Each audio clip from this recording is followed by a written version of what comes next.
Welcome to Joy. This is Sunday, November the 8th, and it's the Sunday close to Veterans Day, and that's what I want to remember today, Veterans Day.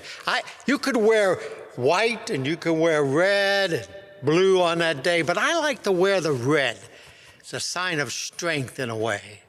And so on Veterans Day, I'll wear the red, and we salute and honor all veterans that have worked, and some of them, many died, so that we can be a freed people. It's also three letters of 11-11-11 are associated with Veterans Day because at the end of World War I, that's a long time ago, on the 11th month, November, on the 11th day, and at the 11th minute, the signatures were put on the end of the war statement on that day, way back when. And that number has always been part of Veterans Day. Maybe your grandparents served in the military. Ask and find out. If they're still living, give them thanks. If not, remember them in your prayers. And there's a grandparent there, probably served in World War I.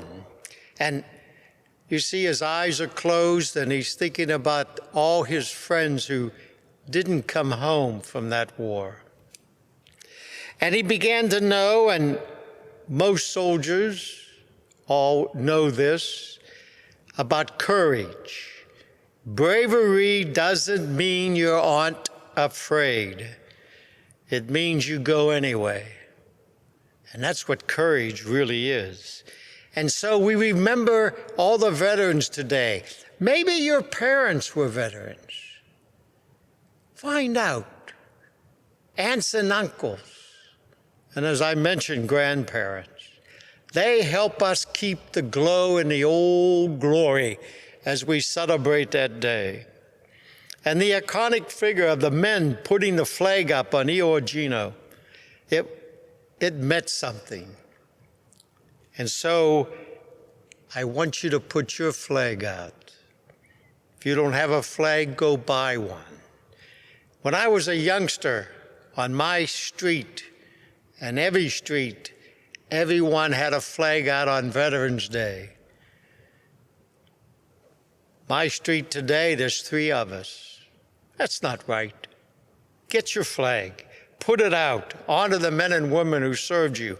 And those poppies from, there's a picture of them at the Flounders Field where World War I was fought. And oftentimes on Veterans Day, we bring poppies to church, or we wear a poppy as a reminder of this battle. And then in Washington is the wonderful Arlington Cemetery, where we honor all those who have gone before us. We salute them. We salute them always.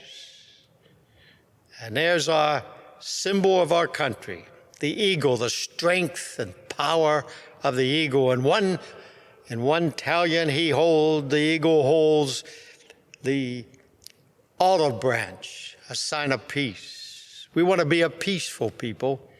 On the other one, it's the arrows. In case someone intrudes upon us and tries to take away our freedom, we will defend ourselves. The blue and white in the middle are the 13 colonies, original. And the top brown where the stars are the 13 colonies. And around the strength of the eagle, in the mouth of the eagle really, is the words, e pluribus unum. Out of many, we are one. And that's our strength.